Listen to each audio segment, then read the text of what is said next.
La semaine dernière, on avait, à travers 1 Corinthiens 12, on avait vu qu'on était encouragé à exercer nos dons pour l'utilité commune de l'Église.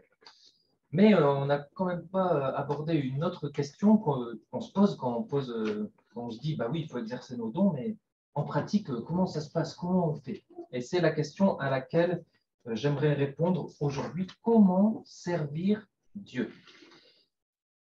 Parce qu'il y a des bonnes raisons, des bonnes motivations de servir Dieu et de le servir, et des moins bonnes. Et puis, il y a des bonnes façons de faire et des moins bonnes. Et personnellement, moi, j'ai pris conscience que pendant longtemps, mon service pour Dieu, et dans l'Église locale en particulier, était motivé par de mauvaises choses. Bon, ce n'est pas glorieux, mais je vous l'ai dit quand même. Je cherchais à mériter quelque chose de la part de Dieu, soit être sauvé, donc ça, c'était avant mes 16 ans. Soit être sauvé, soit le pardon après un péché, soit d'autres bénédictions, encore plus de choses, etc. Et la deuxième mauvaise raison pour laquelle je servais, c'était que je servais en tenant compte du regard des autres. Soit pour être vu par eux et recevoir la louange humaine, soit parce que si je ne servais pas, qu'allaient dire les autres dans l'église? C'est pas glorieux, hein, mais c'est comme ça. Et du coup, je servais, parce qu'au moins, je n'avais pas les remarques des autres, et puis parce qu'au moins, je me rachetais moi-même. Et en y réfléchissant, en fait, je me suis dit, mais on ne m'a jamais enseigné en fait, à servir Dieu, etc. J'ai imité en fait ceux qui m'entouraient et j'ai agi en faisant comme ils faisaient ou en faisant comme je pensais qu'il fallait faire. Mais au fur et à mesure, du coup, de ma croissance chrétienne, la parole de Dieu, qui est utile pour enseigner, pour réfuter, pour redresser, pour apprendre à mener une vie conforme à ce qui est juste, et bien cette parole a redressé petit à petit, a corrigé ma façon de servir Dieu. Et ça continue, elle continue de le faire aujourd'hui. Donc aujourd'hui, voilà, à travers des réflexions qu'on a eues avec le collège d'anciens, avec le précédent collège d'anciens, le conseil pastoral, et ben je vais reprendre un peu ça pour répondre à cette question, comment servir Dieu? Alors je prie que Dieu nous enseigne, si nous n'avons aucun enseignement sur ce sujet, ben, qu'on puisse être enseigné. Je prie que Dieu aussi puisse réfuter peut-être les mauvais arguments qu'on aurait pour servir Dieu, ou alors qu'il puisse redresser nos mauvaises façons de penser, de faire et de servir en tant que chrétien. Alors, vous savez, si vous ne savez pas, je vous le dis, mais habituellement, j'aime bien m'appuyer sur un texte de référence quand j'aborde un sujet, parce qu'au moins, ça me permet d'avoir un cadre, et puis ça m'évite de sortir des versets hors contexte, et puis d'en faire des prétextes qu'on imposerait aux gens. Mais pour le coup, aujourd'hui, je n'ai pas un texte biblique unique, et donc j'en aurai plusieurs. Donc, voilà. J'espère ne pas avoir tordu leur sens. J'espère dire aussi la vérité dans l'amour. Et puis, j'espère que ce sera équilibré entre la grâce et le légalisme. Mais dans tous les cas, vous savez une chose que j'aime bien, c'est que j'aime bien discuter. Donc, si vous avez des questions après et que vous avez des problèmes, eh ben, je suis ouvert à la discussion et même à la correction. Alors, comment servir Dieu? Une des premières choses que j'ai dites, c'était que ça passe beaucoup par l'imitation. Mais la bonne imitation. Dans un des chants qu'on a chanté, on disait, le dernier refrain disait, alors que qu'on regarde à Jésus. Et c'est la base, en fait. Pour servir Dieu, la base, c'est de regarder et d'imiter le serviteur par excellence qui est Jésus-Christ. Alors, je vous lis quelques versets ici pour illustrer cela. En effet, le Fils de l'homme, donc Jésus, est venu non pour être servi, mais pour servir et donner sa vie en rançon pour beaucoup. Marc 10, verset 45. En Philippiens 2, qu'on a déjà entendu aujourd'hui et entendu plusieurs fois aussi dans les semaines précédentes, que votre attitude soit identique à celle de Jésus-Christ. Il s'est dépouillé lui-même en prenant une condition de serviteur. Et on l'a chanté. Et puis en Jean 13, Jésus laisse un exemple fort à ses disciples. Presque il se dénude et puis il lave les pieds de ses disciples. Et il dit, vous m'appelez maître et seigneur, et vous avez raison, car je le suis. Si donc je vous ai lavé les pieds, moi, le Seigneur et le Maître, vous devez aussi vous laver les pieds les uns aux autres, car je vous ai donné un exemple afin que vous fassiez comme je vous ai fait. Et ça, souvent, on comprend ça aussi comme un exemple de service ultime, de s'abaisser et servir. les autres. Et en fait, par sa vie, Jésus-Christ nous a montré ce qu'était le service par excellence, ce qu'était que servir Dieu par excellence. Il s'est abaissé pour nous servir nous, jusqu'à mourir pour nous. Et en tant que disciple de Jésus, on est appelé à l'imiter, à imiter notre Maître. Donc pour servir Dieu, Jésus est venu nous servir, alors nous sommes appelés à servir les autres aussi pour servir Dieu. Et on ne sera jamais plus grand, là Jésus le dit aussi de cette manière, on ne sera jamais plus grand que notre Maître, en pensant parfois peut-être devoir pouvoir s'abstenir ou être dispensé de servir. Personne étant disciple de Jésus n'a d'excuse valable pour ne pas servir Dieu en servant son prochain. On aime bien chanter ce chant qui dit « Te ressembler Jésus, c'est mon espoir suprême, penser, agir, aimer, toujours plus comme toi, par ton esprit en moi, semblable à toi. » La ressemblance à Jésus inclut l'attitude de serviteur. On est appelé à aimer notre prochain en le servant, comme Christ a servi. Si on désire refléter une bonne image de Jésus, il faut que cette image inclue l'attitude de serviteur. Si l'aspect serviteur n'est pas dans l'image qu'on reflète, alors on reflète une image distordue de Jésus, peut-être qu'on reflète l'image d'un Jésus chef, autoritaire, qui domine sur les autres sans bienveillance, etc. Alors que ce n'est pas le cas, Jésus n'est pas comme ça. Alors la question qu'on peut se poser avec ce premier point, c'est avons-nous les regards fixés sur Jésus pour l'imiter dans son attitude de serviteur? Et un des bons moyens d'avoir des regards fixés sur Jésus, c'est de lire et relire les évangiles, parce que c'est là où on trouve la vie de Jésus, donc on voit comment il a servi durant sa vie. Ça, c'est la base pour servir Dieu. Et si aujourd'hui, vous ne suivez pas encore Jésus, si vous n'êtes pas disciple de Jésus, alors, là, je vais dire quelque chose qui est peut-être dur à entendre et à dire aussi. Votre service pour Dieu aujourd'hui, si vous servez Dieu, pensez servir Dieu sans être disciple de Jésus, en fait, votre service n'a pas de valeur pour l'instant. Le prophète Ésaïe le disait dans des termes durs aussi et très visuels. Je lis dans la Français courant, en Ésaïe 64, verset 5, il disait « Nous sommes tous impropres à ton service, comme un objet impur.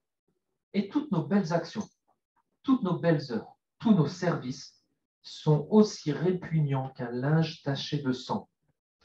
Nos torts nous emportent tous comme les feuilles mortes balayées par le vent. » C'est dur à dire, c'est dur à entendre, c'est dur à accepter, mais en fait, la Bible nous apprend que tout a été créé par Jésus et pour Jésus. Et tant que nous ne sommes pas revenus en Jésus, puisqu'on s'est éloigné de lui, tant qu'on n'est pas revenu en Jésus, notre service pour le Dieu 3 fois saint ressemble, dans l'image d'Ésaïe, et je vais le traduire dans des mots modernes, notre service pour le Dieu 3 fois saint ressemble à des serviettes hygiéniques tachées de sang. C'est l'image que Ésaïe utilise. Et ça ne peut pas être accepté par Dieu. Donc si vous avez à cœur de plaire Dieu, de plaire à Dieu, de faire sa volonté, d'être accepté par lui, de vivre en abondance et pour l'éternité avec lui, eh bien venez à Jésus. On ne peut pas aller à Dieu le Père sans passer par Jésus. On ne peut pas servir Dieu le Père sans passer par Jésus. Et de là découle, on a vu la base, mais de là découle aussi la raison du coup de notre service. Nous servons à cause de la grâce reçue. Je lis Éphésiens 2, versets 8 à 9. Car c'est par la grâce que vous êtes sauvés, par le moyen de la foi. Cela ne vient pas de vous, c'est un don de Dieu. Ce n'est pas le fruit d'œuvres, de services que vous auriez accomplis. Personne n'a donc de raison de se vanter. On ne sert pas pour être sauvé par Dieu. On ne sert pas pour être accepté de Dieu. On ne sert pas pour mériter quelque chose de Dieu. Christ a fait tout ça pour les siens. Christ a tout accompli. Et c'est lui qui mérite toute l'approbation. Notre service n'ajoute rien du coup à notre salut. Je sers donc parce que je suis sauvé et non pas pour être sauvé. Est-ce qu'on a bien conscience de ça? Je pose la question parce qu'en fait, moi, quand j'étais jeune, je n'avais pas conscience de ça. Je servais parce que je pensais que c'est comme ça que j'allais acquérir quelque chose de la part de Dieu. Et ça devait être corrigé.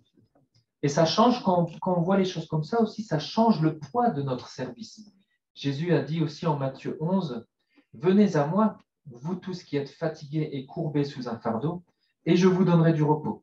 Acceptez mes exigences et laissez-vous instruire par moi, car je suis doux et humble de cœur, et vous trouverez le repos pour votre âme. En effet, mes exigences sont bonnes et mon fardeau léger. » Quand j'étais jeune, tant que je cherchais à me sauver moi-même en servant Dieu, je n'avais pas le repos de mon âme.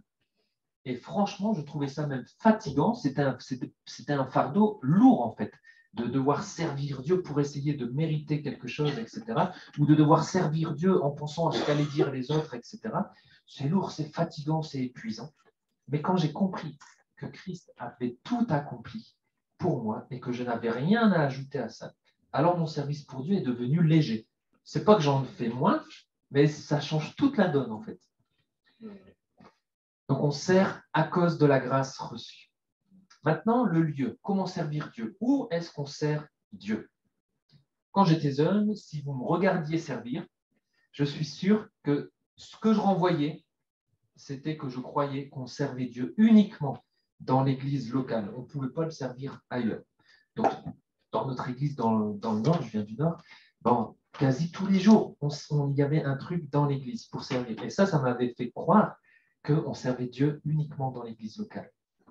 Mais Paul dit aux Éphésiens, chapitre 2, verset 10, « Ce que nous sommes, nous le devons à Dieu, car par notre union avec Jésus-Christ, on est revenu en Jésus-Christ, Dieu nous a créés pour une vie riche d'œuvres bonnes, l'abondance, qu'il a préparée à l'avance afin que nous les accomplissions.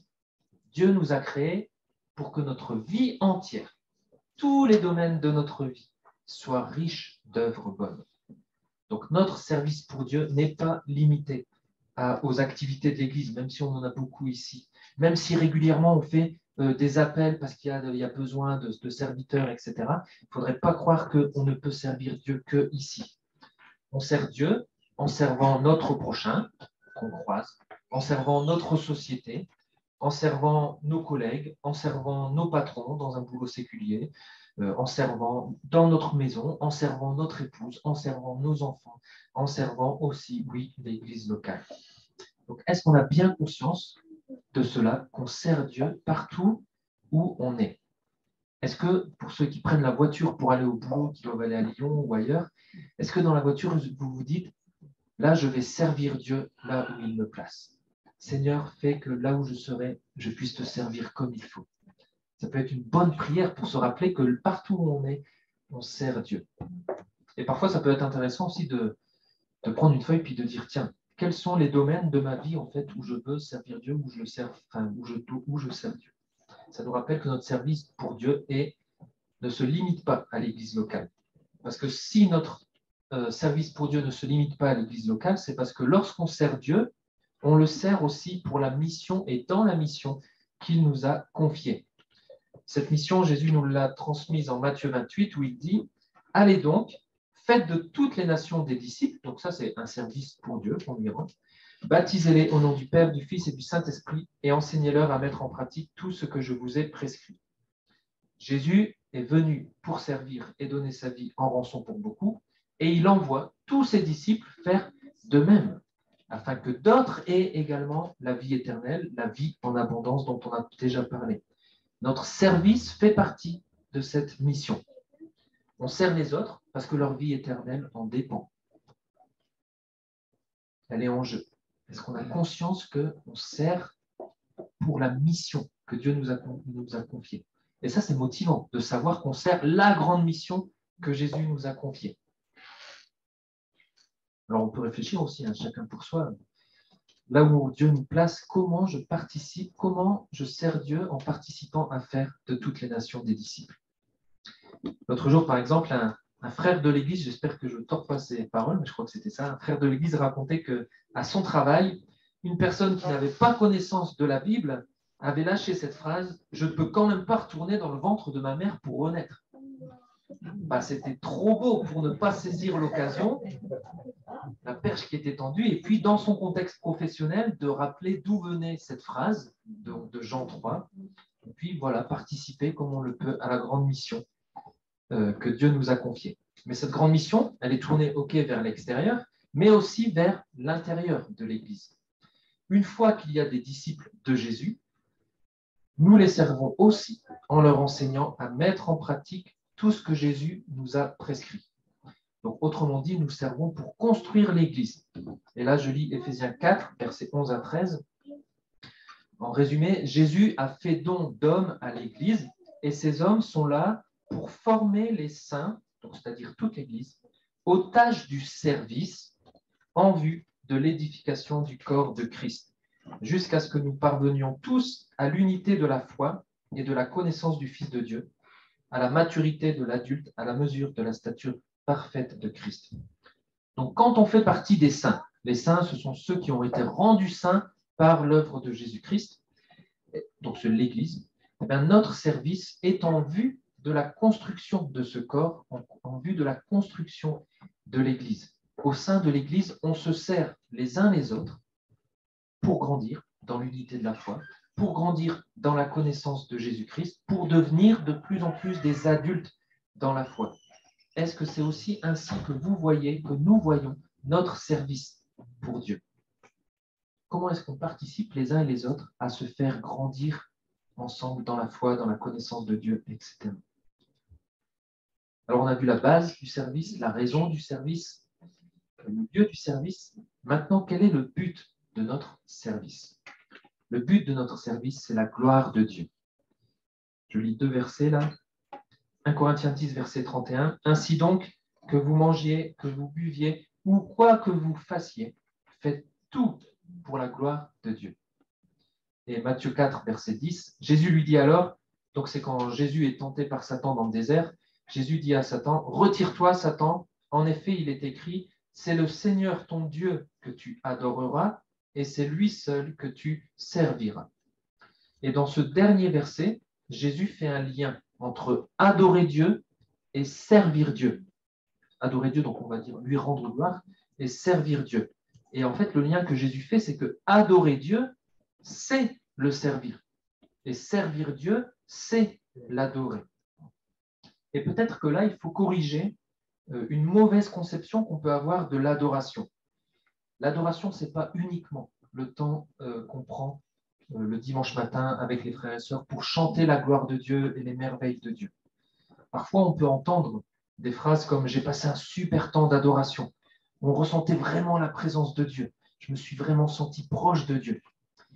Et puis, comme les concerts et les soirées de louanges, d'adoration sont nombreuses, comme il y a aussi une multitude de vidéos de louanges, etc., sur Internet, on finit par croire que lorsqu'on n'a pas ça, lorsqu'on n'a pas telle ambiance, on n'a pas adoré Dieu comme il faut. On n'était pas proche de lui. Et bien, vous savez quoi?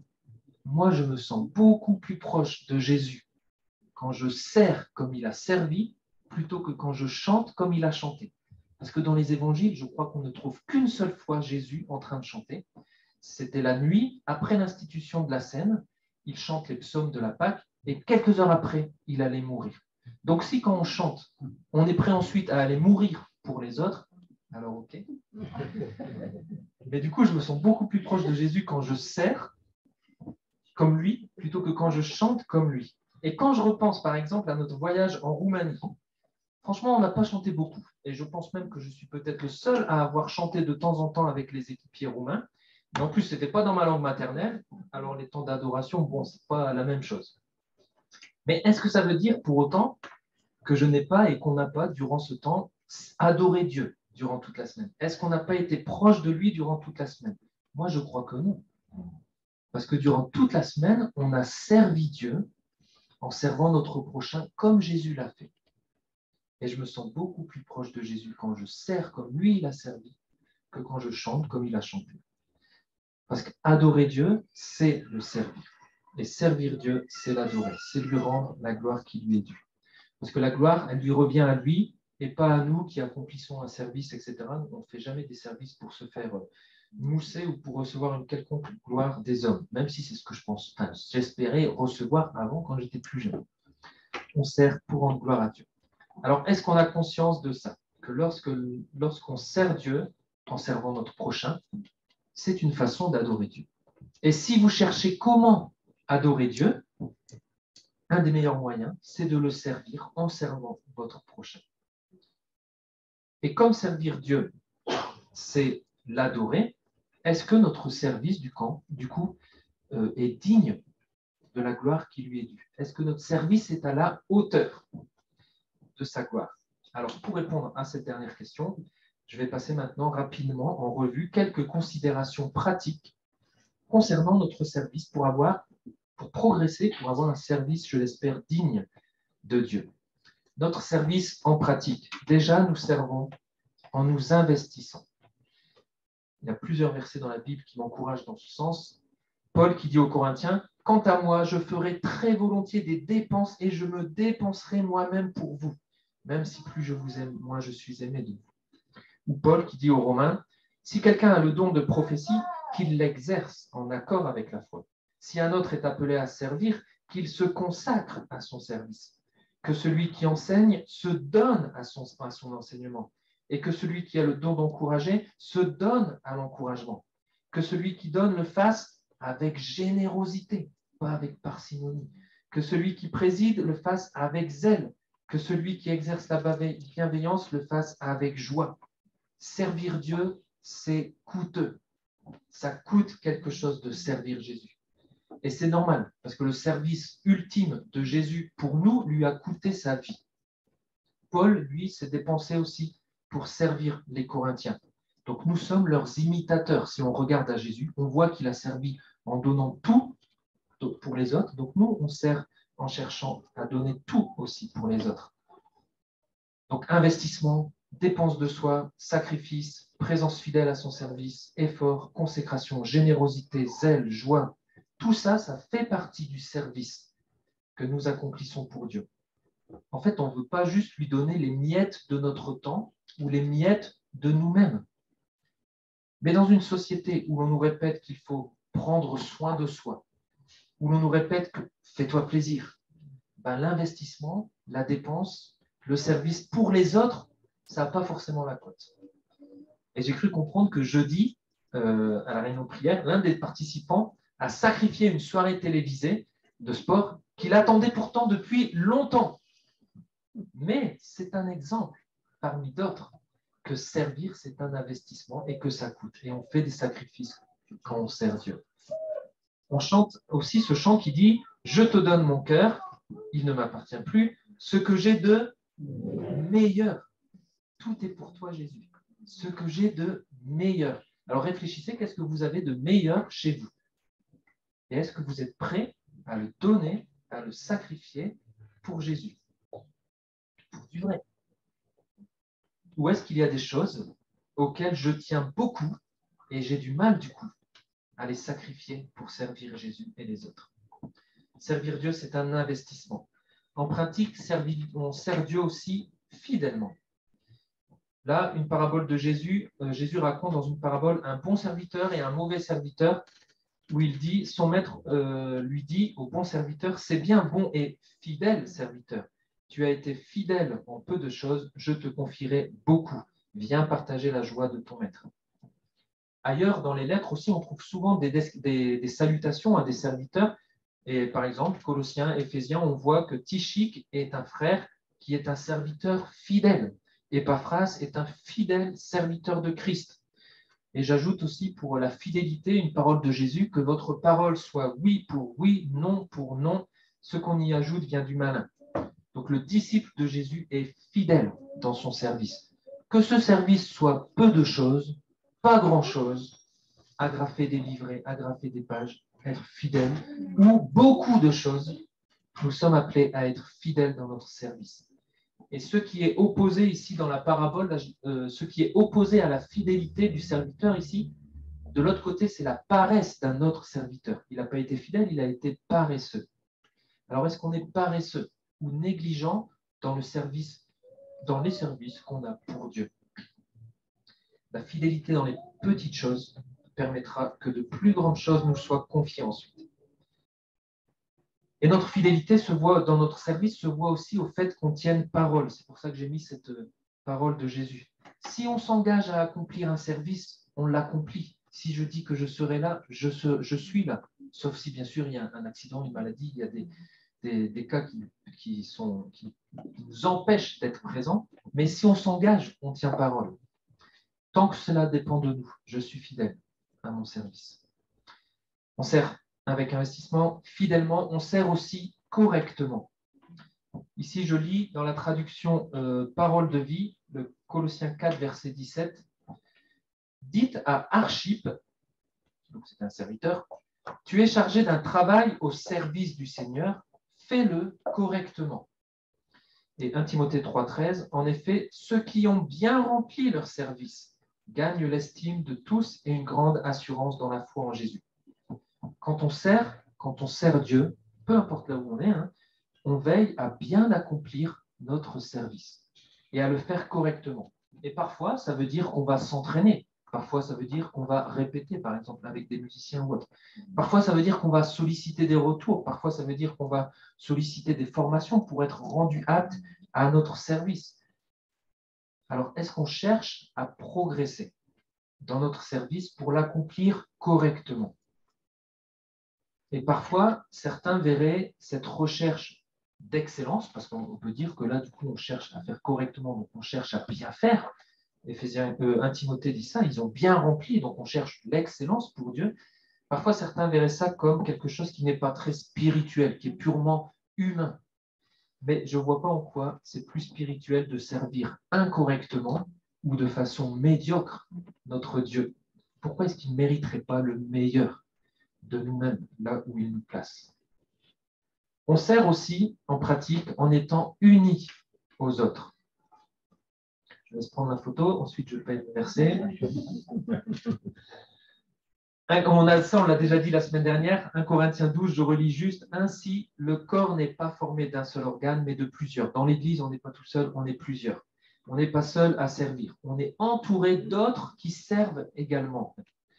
Et franchement, comme le dit Francis Chan dans son livre Lettres à l'Église, se trouver au milieu d'un groupe de personnes qui ne pensent qu'à se mettre au service les unes des autres est tout sauf pénible.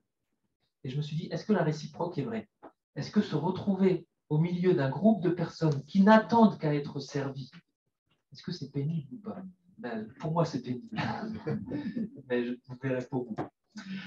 On sert ensemble, on sert avec les autres, pas contre les autres aussi. Est-ce que c'est bien comme ça qu'on sert Dieu aussi?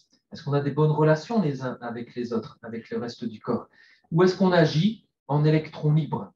Et un membre du corps qui est électron libre, ça voudrait dire que la main se balade tout seul. Bon, ça ne tient pas longtemps, c'est pas joli à voir non plus. Ça ne marche pas longtemps. Donc, on sert en étant unis aux autres. Tant que je suis vivant, je cherche à servir en étant uni avec les autres. Les autres que je veux aimer aussi. Ça, c'est la suite d'1 Corinthiens 12, 1 Corinthiens 13. On sert avec amour. Et là, je lis, si je parle les langues des hommes et même celles des anges, mais que je n'ai pas l'amour, je suis un cuivre qui résonne ou une cymbale qui retentit. Je fais juste beaucoup de bruit, mais c'est du vent. Si j'ai le don de prophétie, la compréhension de tous les mystères et toute la connaissance, si j'ai même toute la foi jusqu'à transporter des montagnes, mais que je n'ai pas l'amour, je ne suis rien. Et si je distribue tous mes biens aux pauvres, si même je livre mon corps aux flammes, mais que je n'ai pas l'amour, cela ne me sert à rien. Si je donne tout mon argent au SDF là, mais que dedans il n'y a pas d'amour, que je ne l'aime pas, ça ne sert à rien. Accomplir notre service sans l'amour, ça ne sert à rien. Un service qui est accompli sans l'amour pour Dieu, sans l'amour pour les uns et les autres, sans l'amour pour notre prochain, ça ne sert à rien. Est-ce qu'on accomplit notre service avec amour? Avec amour pour Dieu, avec amour pour notre prochain? Est-ce que notre amour se manifeste? Mais puisqu'on veut servir avec amour et en restant unis aux autres, il faut aussi apprendre à servir sans faire trébucher les autres. Là, je lis Romains 14, vous pourrez relire tout Romains 14 qui parle de ça, mais je citerai juste le verset 17 et 18. Dans le royaume de Dieu, ce n'est pas le manger et le boire qui importent, mais une vie juste, la paix et la joie que produit l'Esprit Saint. Celui qui sert Christ de cette manière est agréable à Dieu et estimé des hommes. Donc, dans notre service pour Dieu, pour les autres, nous ne devons rien mettre en travers du chemin de notre frère ou de notre sœur qui puisse le faire trébucher. Mais vous savez quoi? Parfois, dans les services, il y a des discussions, pour ne pas dire des disputes, il y a des débats où on sent qu'il y a de la tension. Et la plupart du temps, alors je ne dis pas forcément que ça se passe ici, mais je suis sûr que vous avez des images en tête, des exemples en tête.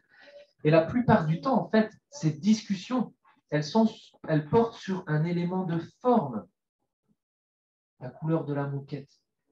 Et parfois, en insistant tellement sur un élément de forme, par notre service, on va causer la perte de celui ou celle pour Christ. Christ est mort. Peut-être cette personne va délaisser l'Église parce qu'on a trop insisté pour avoir une moquette bleue, un tel a quitté l'Église. C'est triste.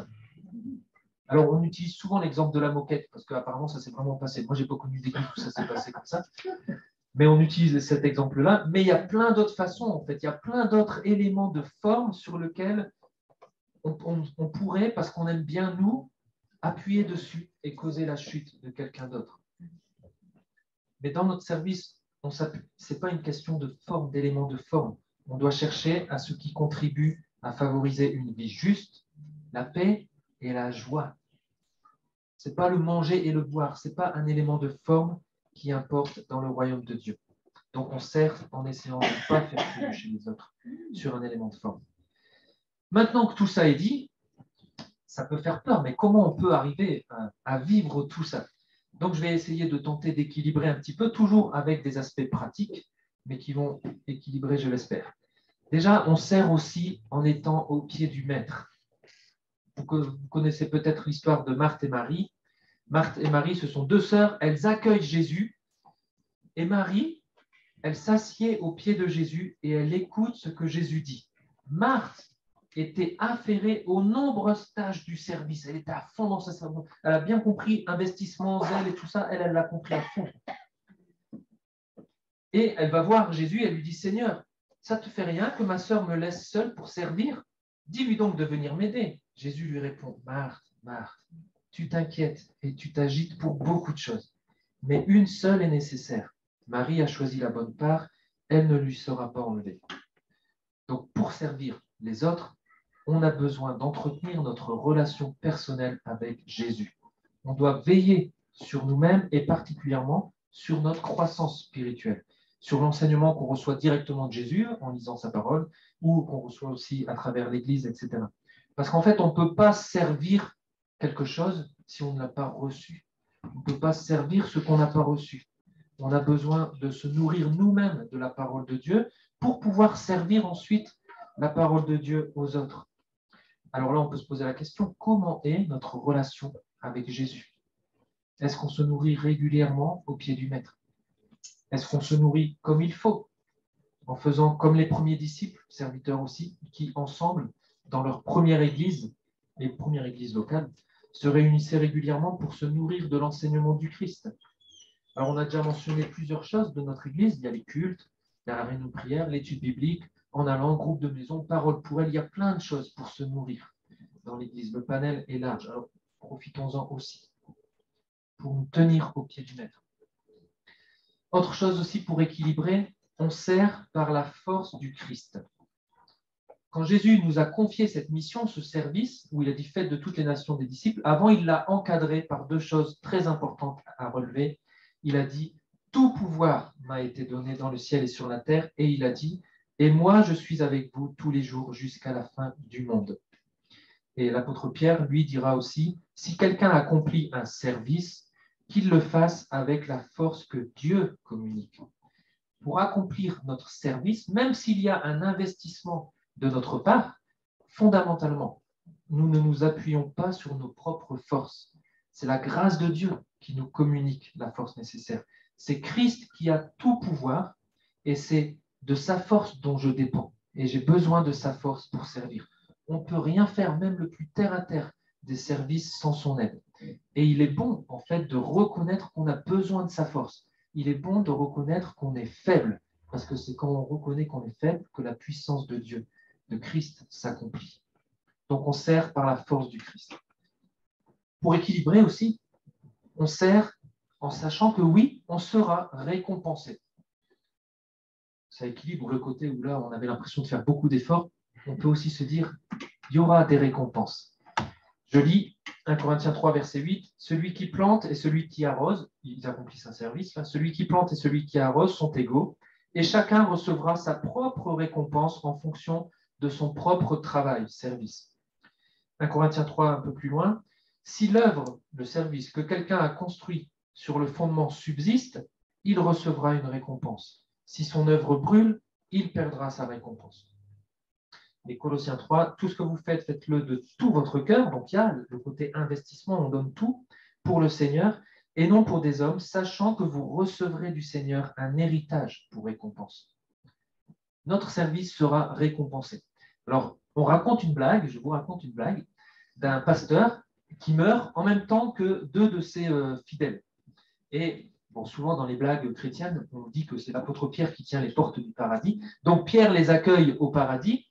Et puis, il dit, rentrez maintenant, vous êtes des serviteurs, rentrez dans la joie de votre maître. Et puis, on va vous donner maintenant vos récompenses. Et donc, il y a le pasteur, un autre fidèle qui était là, qui était cadre d'entreprise, puis un autre qui était juste un SDF qui avait été sorti de la rue, mais qui croyait, qui servait Jésus, etc.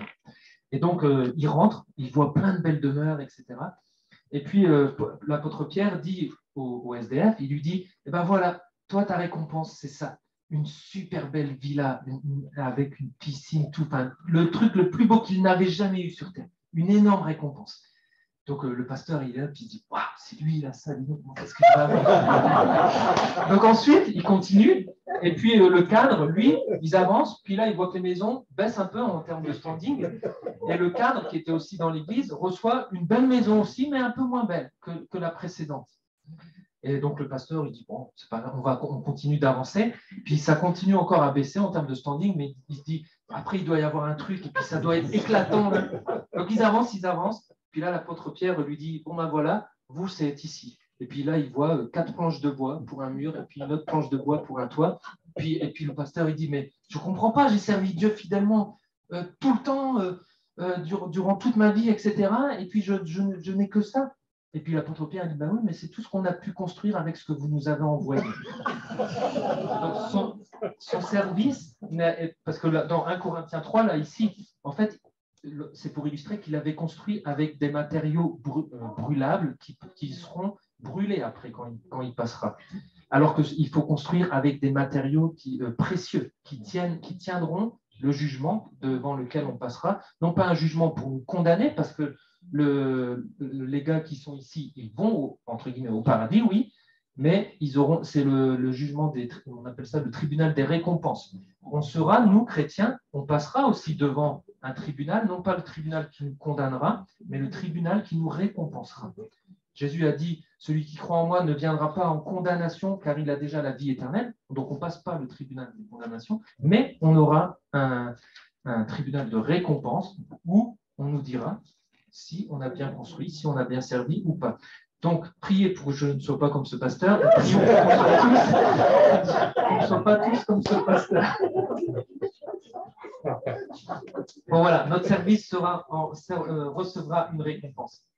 Ce n'est pas notre première source de motivation pour servir Dieu. On ne va pas chercher les récompenses à tout prix, mais c'est une réalité. Si on a bien œuvré, nous recevrons une récompense. Sinon, nous n'en aurons pas, sans que cela remette en cause notre salut. Et un dernier point aussi pour équilibrer, transmettons notre service.